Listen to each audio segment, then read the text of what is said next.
As we continue in our time of worship, we'll be reading from the Word that we'll be studying together today. First, we'll be reading from John chapter 1 in verses 1 to 3.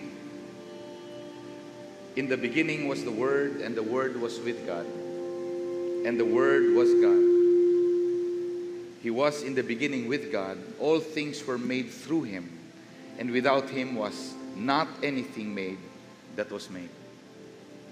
And then in Proverbs 3, verses 9 to 10, it says here, honor the Lord with your wealth and with the first fruits of all your produce. Then your barns will be filled with plenty, and your vats will be bursting with wine. Lord, thank you. Thank you, Lord, for what you will do in our midst today, this morning. We're expectant of your presence. Lord, we thank you that as we come to you in worship, Lord, you will meet us. Lord, you'll speak to our needs. You'll speak to our situations. You'll speak encouragement and truth to our hearts. And Lord, in this moment, we trust you for your work in each of our families. Lord, we look to you. We worship you in Jesus' name. Amen. Amen. Welcome again, everyone. Good morning. Welcome to Victory. You may go ahead and take your seats.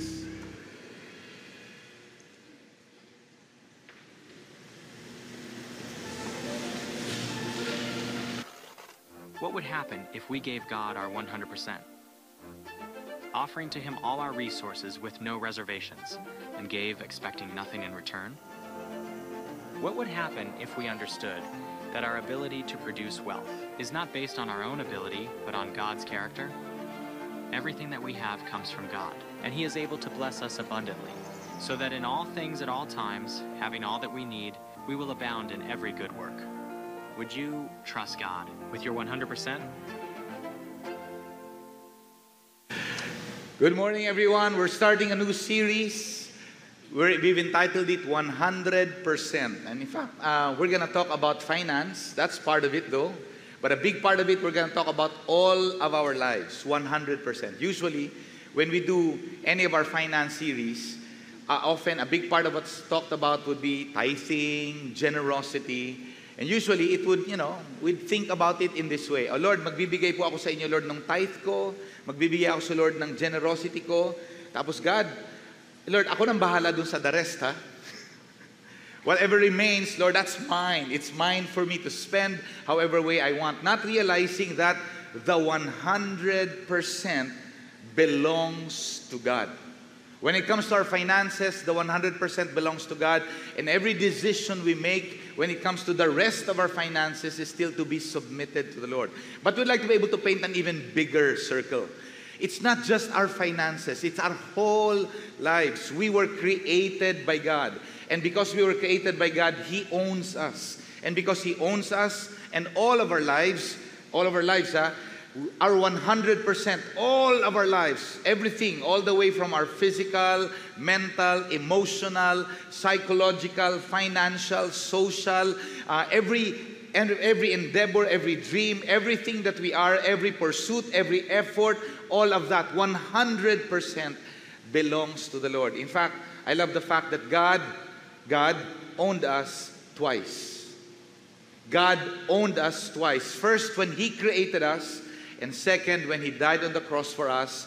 We surrendered our lives to Him, especially at that second time when we understood that He died for us, He loved us, and we responded by giving our whole lives to Him. God owned us twice. He owns our 100%. So, it's up to you and me what you'll do with that. Will you give back the 100% to the Lord, or just the 10%, or the 15%? Yun po yung pag-uusapan natin over the next 3 weeks. The idea that this whole idea of believing God for abundance and answers to prayer when it comes to prosperity is directly rooted in how we live our lives in a surrendered fashion to the Lord. Going back to the passage in John 1, all things were made through Him, and without Him was not anything made that was made. Tayo po ay pag-aari ng Diyos. He was the one who created us, and on the basis of that immediately, we understand, oh, God owns my everything. Now, As I mentioned about the idea of finances, ito na po yung mga usual, and this is, kasama po ito sa mga usual na thought process when we sit down and listen to this. First, mga common stuff. Di ba yung tithing na yan? Parang sa Old Testament yan, di ba?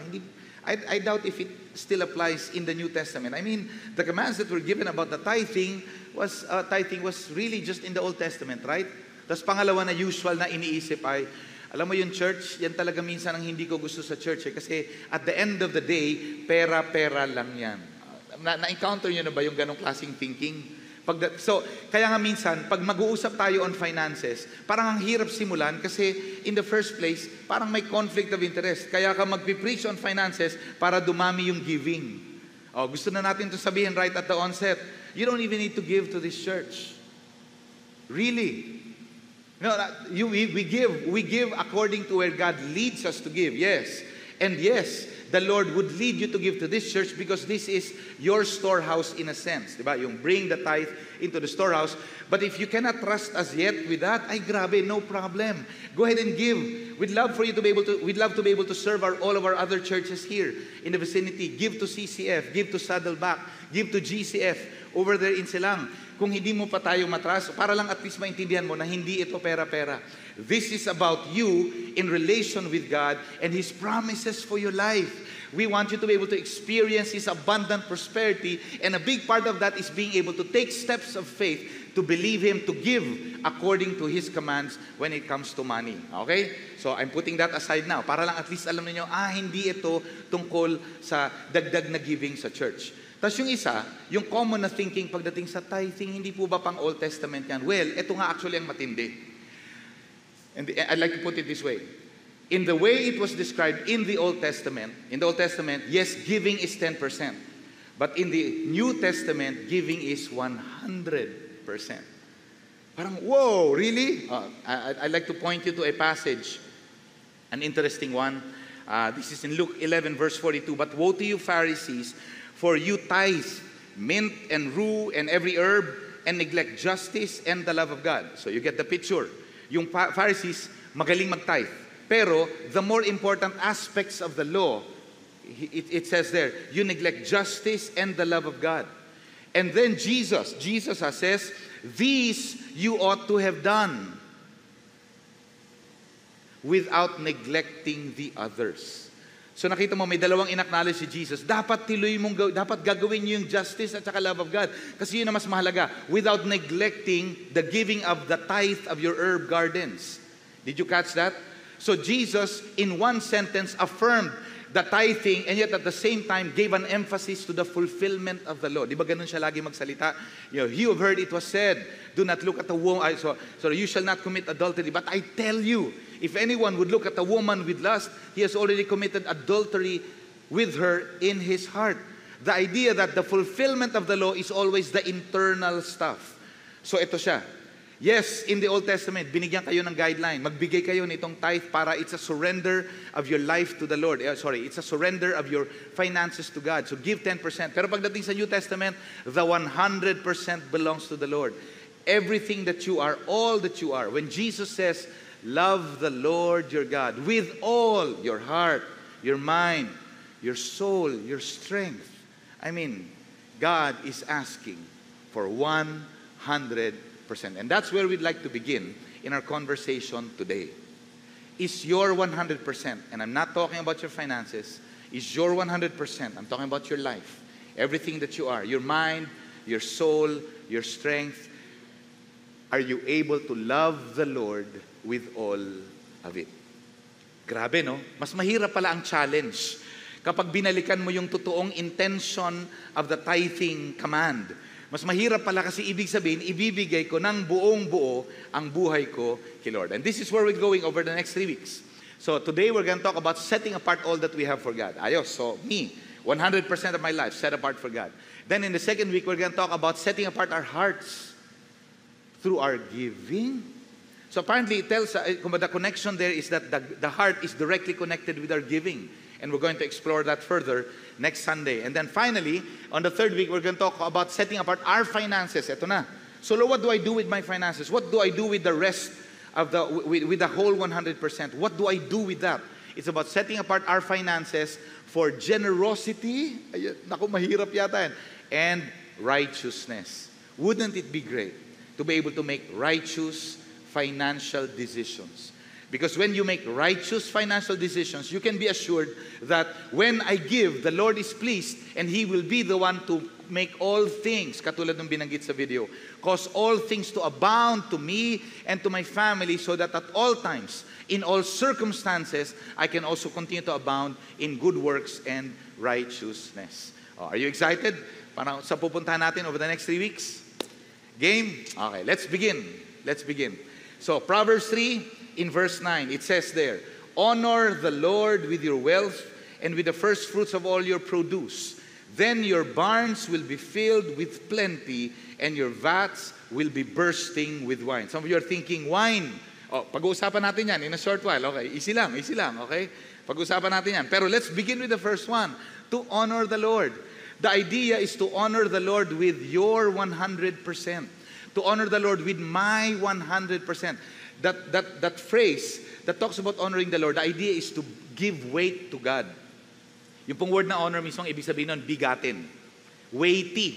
Weighty. So pag sinabing, si Lord ang bigatin sa buhay ko at hindi ako, ano kaya ang ibig sabihin nun?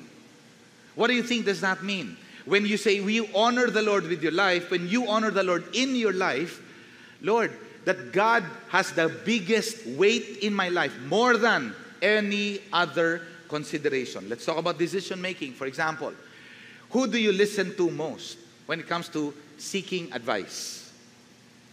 Who do you listen to? What are the factors that you consider when it comes to decision making? Would you be willing to recognize that God should be the weightiest factor? What He says in His Word, His plan for your life, what pleases Him. That's what it means to honor the Lord with your decision making.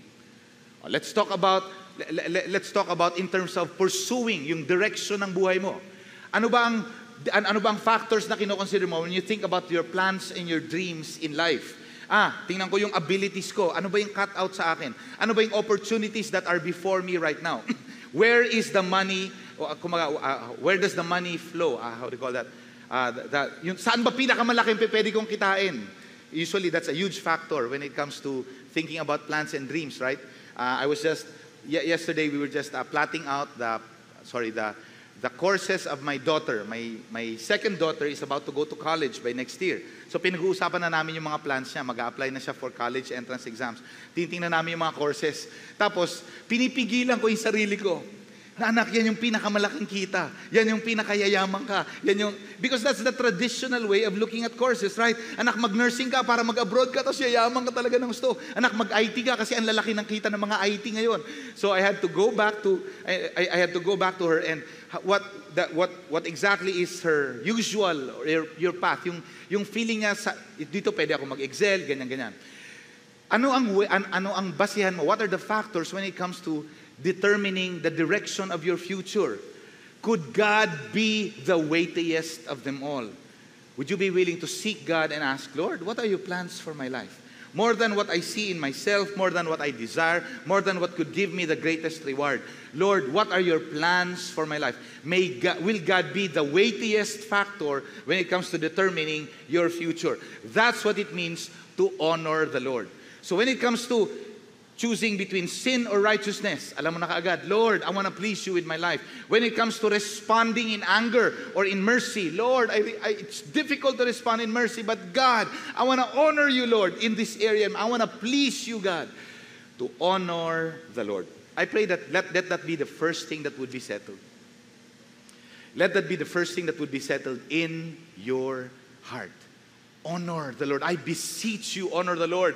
Kung wala ka ng ibang matutunan na prinsipyo sa buhay, let this principle, be something that you could hold on to. Let this be like the rule of your life. I will honor the Lord with my life, with my whole being, with my decisions, with my desires, with my thoughts, with where I spend my money, with how I treat my spouse, with how I raise my children, with how I make decisions for the future.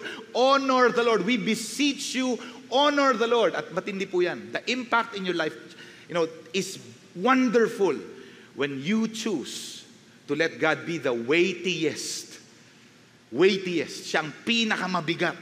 He is the weightiest in your life. Honor the Lord. And then the rest of the Proverbs would tell us, honor the Lord with something. Honor the Lord with something. So, we honor the Lord.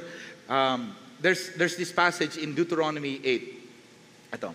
Now, it talks about honoring the Lord with your wealth and with the first fruits of all your produce. Sometimes, the idea of honoring the Lord with our wealth and with our produce creates a certain resistance. You know why? Ito, umikot po itong meme na to. Itong nakaraang siguro 2 to 3 months. Bakit ako magti-thank you kay Lord? Para dun sa mga kinakain ko, ako bumili niyan mula sa groceries. Ako nagtrabaho para dyan. Bakit kailangan i-acknowledge ko si God? Let me just say this. That's a very dangerous place to be in. As in, really, I know, it's cute, but it's a mockery. It's a dangerous place. It's a dangerous path to begin to be on. To think that you could exist without God's help. That you could exist, that everything that you have is really because of God. And then, in Deuteronomy, right before the rest of the Israelites would enter into the promised land, God would give them a reminder. You know what? When you get into that land, I will really bless you. I mean, super bless you. It's a land flowing with milk and honey. But remember. And then, this is what Deuteronomy 8 says this. It says, beware lest you say in your heart, my power and the might of my hand have gotten me this wealth. Sorry. The idea that it's me, okay? It was because of me. Sarili ko itong kakayahan, abilidad. Ako kaya ang nag-aral, kaya ako nag-summa cum laude. Ako kaya ang nagtrabaho, kaya ako nakakuha ng promotion. Ako kaya ang gumawa ng paraan para ma-make sure ko talaga na pumasok yung quota namin. That's me. Then, God would give them a reminder right from the very beginning, whatever wealth you might acquire, amass, possess, lest you say in your heart, my power and the might of my hand have gotten me this wealth, you shall remember the Lord your God.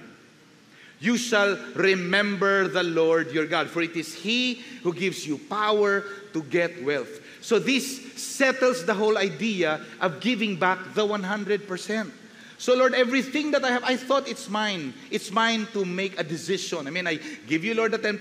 Matuwa ka na, Lord, ha? Binigay ko na yung tithe, ha? Yung mga ima dyan, hindi nagbibigay ng buong tithe. So Lord, ako, binigay ko na yung 10%. Matuwa ka na rin, Lord, ha? And then, I'll take care of the rest of the 90 and I'll spend it however way I want. This changes the whole thing. So Lord, all of my wealth, really, it comes from you. Really? Eh, hindi ba ako... Hindi. Sino nagbigay sa'yo ng abilities mo? Okay. Sino nagbigay ng opportunities mo? O nga no, Lord, napansin ko yun ha, kasi parang may nagbukas na door na hindi ko naman kaya, it was undeserved, and yet biglang feeling ko talaga swinerte lang ako sa buhay. Yan. Parang Lord, buenas talaga ako, ganyan. Who opened those doors? Who gave you breath to begin with in the morning? Who created you in the first place? It is God who gives you the ability to produce wealth. I love that premise because then I can honor the Lord with my 100%. The premise is that, it belongs to God. God created me and He even gave me the power to get wealth. So, what do I do with my wealth? I will honor the Lord. Now, I have this problem with that part of the passage. I don't think I'm wealthy. Ikaw ba? Sa tingin mo mayaman ka? Many people would actually, pag tinanong mo sila, kumusta kayo? Mayaman ba kayo? Sabi niya, sakto lang. Yeah, gaganon lang sila, sakto lang. Ang hirap i-claim na mayaman ka. So, how will I honor the Lord if I don't even have the wealth? Right? Ito, if I may say this, all of us have a measure of wealth because all of us have a measure of provision. All of us have a measure of wealth because all of us have a measure of provision. Compared to who you were 10 years ago, you're much wealthier now. Would you say so? Compared to who you were 30 years ago, you're much wealthier now. In fact, 30 years ago, you talk to your 30 years ago self and you interview him, ano sa tingin mo ang saktong yaman? Tapos ang sasabihin niya malamang yung sweldo mo ngayon. Pangarap niya yung sweldo mo ngayon. At feeling niya ni 30-year-old before na self mo, yung kalagay mo na yan na yun, wow, pangarap ko, natupad na. Tama ba? So in reality, you are relatively wealthy because you have a measure of provision from the Lord. So what do you do with that measure of wealth? You honor God with it. Ito, very common itong perspective na to. Yung, kung familiar po kayo sa poverty mentality, ang mga Pinoy medyo matindi tayo dyan. Yung, halimbawa, buffet, talagang kakakutin mo talaga lahat, parang wala nang bukas. Yun, yung parang, tas makita mo, gabundok talaga yung laman ng plato, tas kakain ka talaga ng gusto, tas sabi, pag-iisip ka, yung mga eat all you can. Pupunta ka sa Manila, di ba? Tapos eat all you can doon. Talagang nandun ka mula 11 a.m. hanggang 2 p.m. Talagang susulitin ko to. I understand. You're being very, how do you call that? You're being faithful with what you spent, right? Pero the problem sometimes is that what drives that is a poverty mentality. Poverty mentality. Kasi feeling mo mauubusan ka. On the other side, meron naman nung extreme prosperity gospel thing. Kung familiar kayo doon. Di ano yan, basta i-name mo, name it and claim it, it will come to you. Money cometh! Yan. So that whole, now no offense to those who preach it that way, but sometimes that also creates an extreme because it caters to the selfishness of people still. Both the one with the poverty mentality and the one with the extreme prosperity gospel thing, both of them have a sense of lack. Both of them have a sense of lack. Let's go somewhere in the middle. Ano ba yung middle? The middle, which is what we're going to explore over the next 3 weeks, the middle is a place of relative abundance. But first, in your thinking. Yung poverty mentality, kulang. Ikaw, the one that's here, a place of relative abundance, you know, the prosperity that comes from the Lord, where God is the one who meets you, your needs and so on. Habang nandito ka, may mga pangangailangan ka rin, but you're willing to give. You're willing to help this poor brother, this poor sister. Why? Because in your mind, kanina yung poverty mentality, mag-isip siya, kulang, ang daming pang kulang. Ikaw, mag-isip ka, there's more where that came from. There's more where that came from. Lord, I'm willing to give because I understand you see me. You're the one who provides for my family. And there's more where that came from. Important na mismong mag-change yung the way we think. First and foremost, the idea that I honor the Lord with my wealth. So you're actually telling me that I am wealthy? Relatively, yes. If you live here in the Nuvali side, oh yes. Oh yes. You belong to at least the 5% of the Philippine population when it comes to a measure of wealth. You live here in the Nuvali area? Ay, oo.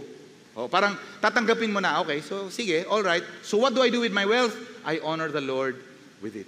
Let Him be the weightiest when it comes to the decision and the direction of my wealth and what I do with my 100%. So it says further, honor the Lord with the first fruits of all your produce.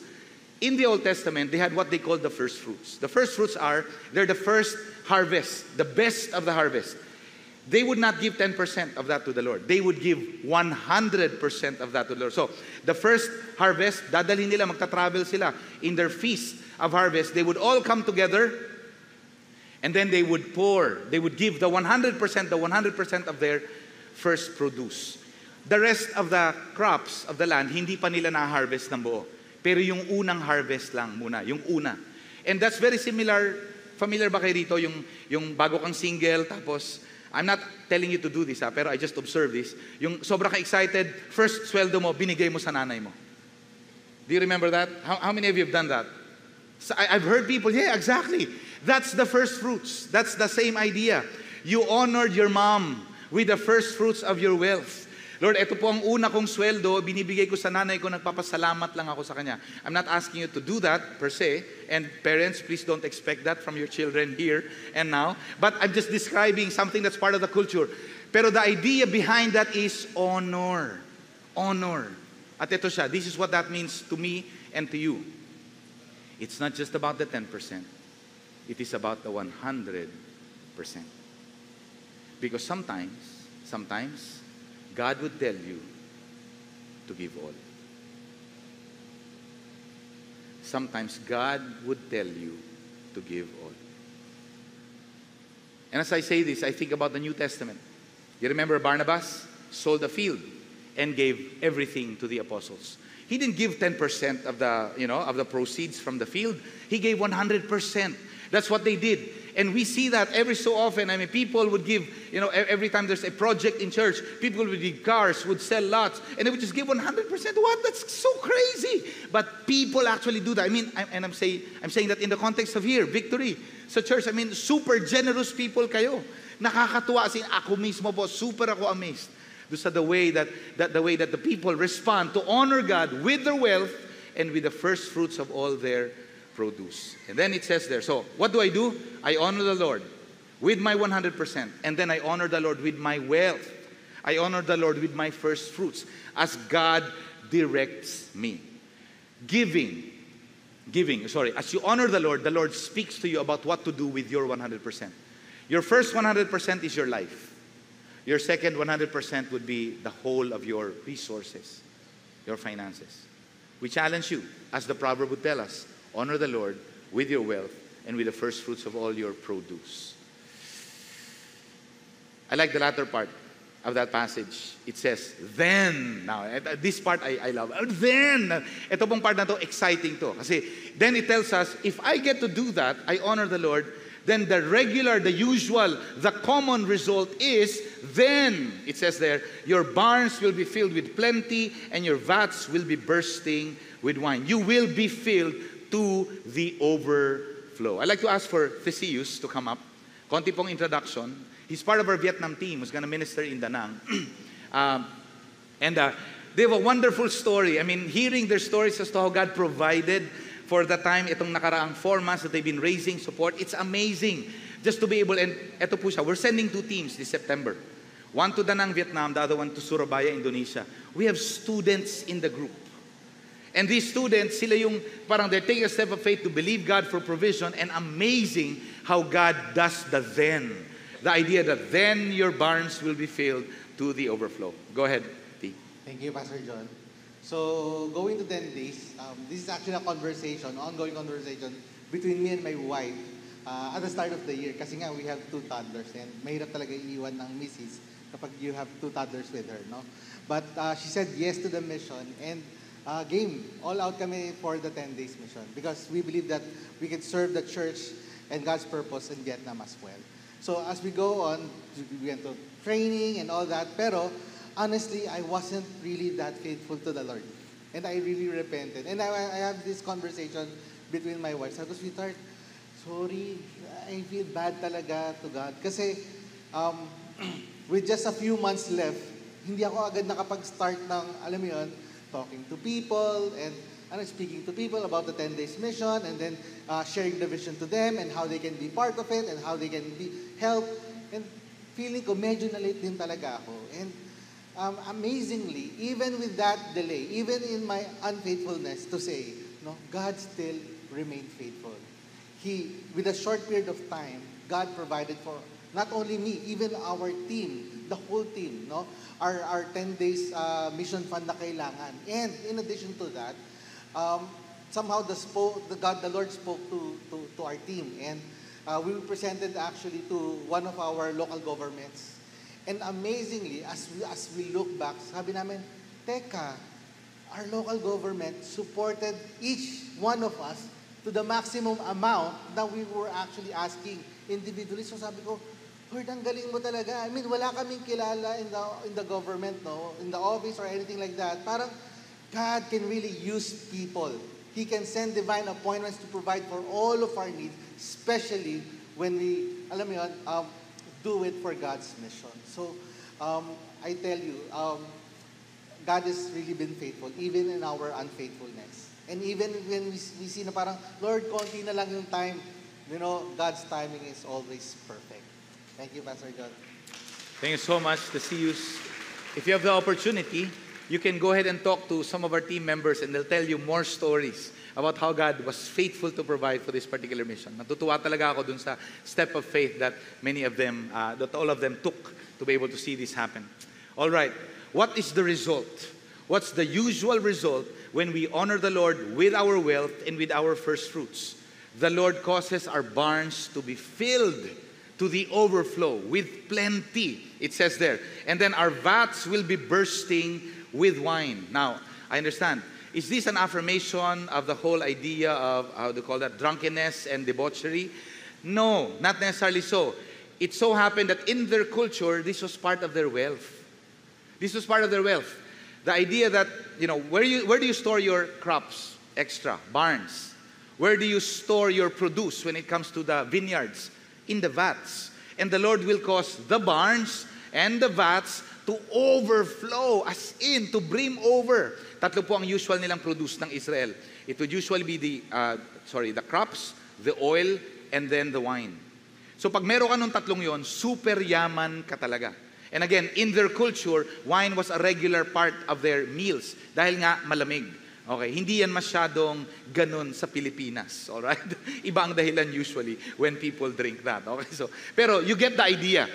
Okay, so that's what the Lord does. Whatever it is that's in my hands, the Lord blesses it as a result of my heart being set apart to honor the Lord and my resources, 100% of it, being set apart to honor the Lord. The Lord causes whatever it is that I have. Do I have crops? Do I have olive groves? Or do I have grape vineyards? The Lord blesses each of these and causes these things to overflow to you. And you know that.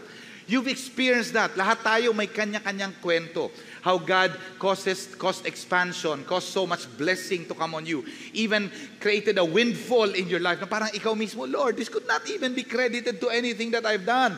You are so awesome and so great and so great in terms of providing for my family. The past 2 months, my family and I, sasabihin ko to, very careful kami na sabihin to, especially as pastors, kasi we don't want to be able to create any, how do you call that? Any sense on your end to say, give to our needs. Okay, so I want to be, kaya sasabihin ko to in retrospect na, tapos na siyang nangyari. The past 2 months, we had certain needs that we're bringing to God for. Certain needs of our family side, especially sa Bicol. Tapos as we were praying and believing God for, there even came a point na we had to go home to Bicol to celebrate my mom's 75th anniversary. That travel with our whole family costs a lot. And to a certain degree, we were not prepared for it. Many needs came together. Pero amazed talaga ako rito.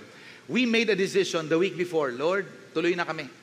Wala pa kami nung finances na kaya. Lord, tuloy na kami. So, ilalaban na namin to kasi we're believing you for it. The provision came the day before. Nakakatakot lang talaga si Lord minsan, di ba?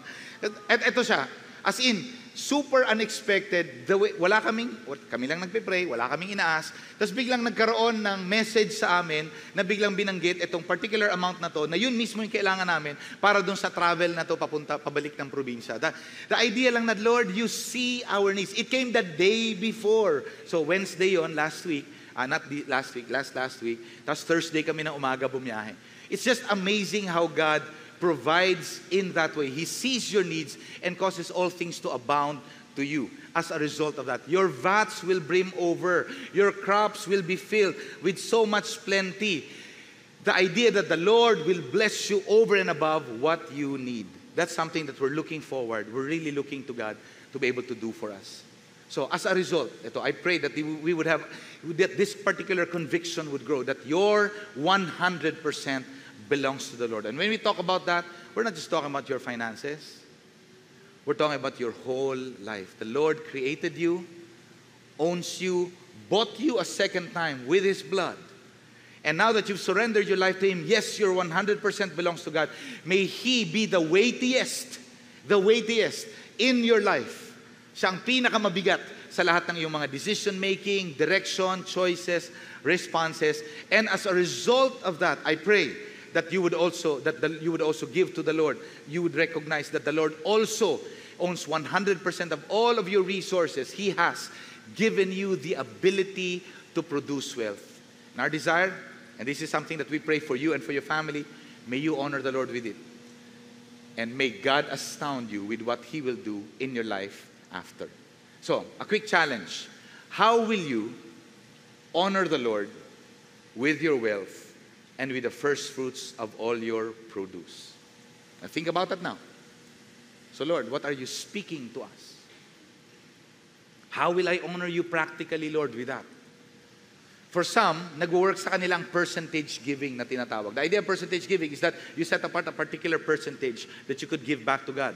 Whether that be 10%, 15%, 20%, some, Ito may mga kilala ko mismo na ang goal nila doon sa kanilang negosyo ay reverse. The idea that it's a reverse, Lord, we'd like to begin to give 60% to you and then just keep 40% to us. So ako talaga, whoa! Whoa, Lord, tulungan niyo ako na magkaroon ng faith na katulad niya. But the idea, whatever it is that the Lord speaking to you in terms of honoring the Lord with your wealth and with the first fruits of all your produce, I pray that you would listen to God and you would indeed give Him. As part of us honoring Him with the 100% is to respond by acknowledging that, Lord, eto po ba? Ganito po ba ang gusto niyong gawin pagdating dun sa finances namin? We'll talk more about this, especially during the 3rd week. Then we'd like to pray with you about your needs. We'd like to believe, God, that the Lord will cause all things to abound to you. All things to abound to you, especially in the context of your needs. I'm going to ask everyone now to stand.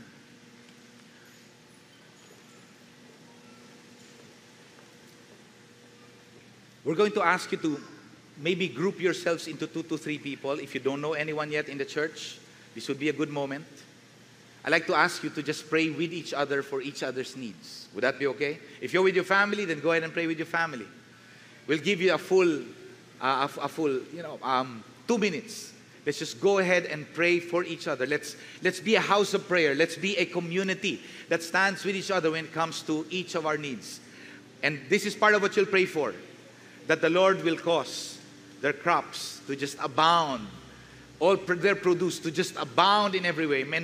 And may God really honor the way that you honor the Lord. Go ahead and take the next 2 minutes. Let's go ahead and pray for each other.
Let's pray together.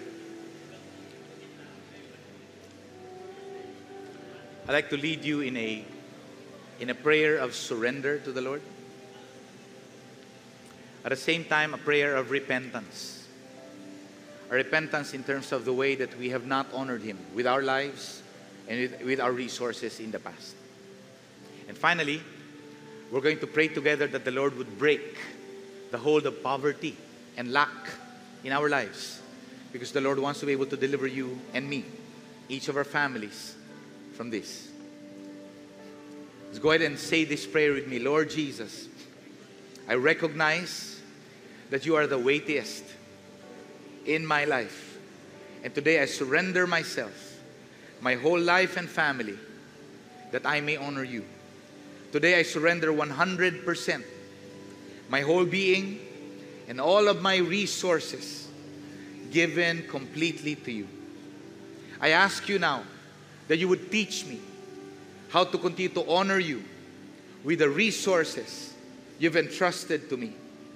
And today I receive that my crops, my barns, my vats will be filled to the overflow. According to your grace, according to your blessing, I receive it from you today, Lord. Lord, I renounce lack. I renounce the poverty that has been upon us and our family for generations. Today, as I surrender myself to you, Lord, would you break the hold of lack and poverty over my life and over my family. Today, we receive the blessing that comes from your sacrifice, Lord Jesus, on that cross, that you broke the curse, of poverty over us. You became poor so that we, through your poverty, might receive abundance. Receive that from you today. In Jesus' name, amen.